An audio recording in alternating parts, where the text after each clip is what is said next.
నమస్కారమండి. బడి పిల్లల్లో పోషకాహార లోపాన్ని నివారించడానికి గోరుముద్ద పథకంలో ప్రతి మంగళవారం తాజ్ హోటల్ వారి కుకింగ్ ఫార్ములాలో అందించే చింతపండు పులిహోర ఎలా తయారు చేయాలో ఇప్పుడు తెలుసుకుందాం. చింతపండు పులిహోరకు కావలసిన పదార్థాలు: చింతపండు, పచ్చిమిర్చి, ఆవాలు, జీలకర్ర, శనగపప్పు, మినప్పప్పు, నూనె, ఎండుమిర్చి, పల్లీలు, కరివేపాకు, కప్పు బియ్యం, తగినంత పసుపు, తగినంత ఉప్పు. తయారు చేసే విధానం: ముందుగా అన్నం వండి ఒక కప్పులో పెట్టుకోవాలి.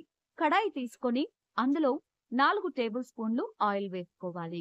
అది కొంచెం వేడవ్వగానే ఆవాలు, జీలకర్ర, తగినంత మినప్పప్పు, శనగపప్పు, 4 ఎండుమిర్చి, కరివేపాకు రెబ్బలు, 4 పచ్చిమిర్చి, తగినన్ని పల్లీలు వెంటనే వేసుకొని బాగా వేగనివ్వాలి. అందులో కొంచెం ఉప్పు వేసుకున్నాక చింతపండు రసం పోసి ఉడకనివ్వాలి. తర్వాత దాన్ని తీసుకొని ఒక ప్లేట్లో అన్నంలో బాగా కలిపితే రుచికరమైన చింతపండు పులిహోర రైస్ రెడీ. చింతపండు పులిహోర బెనిఫిట్స్: చింతపండులో ఉండే vitamin C antioxidants immunity పెంచడంతో పాటు చర్మాన్ని ఆరోగ్యంగా ఉంచుతుంది. పల్లీలు, శనగపప్పు, మినప్పప్పు ఉండే ప్రోటీన్లు కండరాల ఎదుగుదలకు తోడ్పడతాయి. వీటిలో healthy fats, fibres, vitamins, magnesium వంటి మినరల్స్ చెడు కొలెస్ట్రాల్ని తగ్గించి గుండెను ఆరోగ్యంగా ఉంచుతాయి. దొండకాయ పచ్చడి ఎలా చేయాలో ఇప్పుడు తెలుసుకుందాం. దొండకాయ పచ్చడికి కావలసిన పదార్థాలు: కప్పు దొండకాయ ముక్కలు, పచ్చిమిర్చి, అరకప్పు పల్లీలు, చింతపండు, ధనియాలు, ఎండుమిర్చి, పసుపు, కరివేపాకు, ఆవాలు, జీలకర్ర, అరకప్పు మినప్పప్పు, ఉప్పు తగినంత, నూనె తగినంత. తయారీ విధానం: కడాయి తీసుకొని 3 స్పూన్ల ఆయిల్ వేసుకోవాలి. తరువాత అందులో కొన్ని పల్లీలు వేసి కాసేపు కలుపుకోవాలి. తగినన్ని ధనియాలు, జీలకర్ర వేసి కలిపి పక్కన పెట్టుకోవాలి.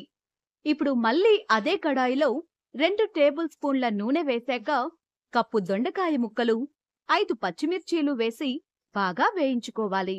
వేగాక వాటిని పక్కన పెట్టుకోవాలి. ముందుగా తయారు చేసి పెట్టుకున్న పల్లీలు, ధనియాల, జీలకర్ర మిశ్రమంలో చిటికెడు పసుపు, తగినంత ఉప్పు వేసి మిక్సీ పట్టాలి. ఇదే మిక్సీలో వేయించుకున్న దొండకాయల మిశ్రమాన్ని కూడా వేసి మెత్తగా మిక్సీ పట్టాలి.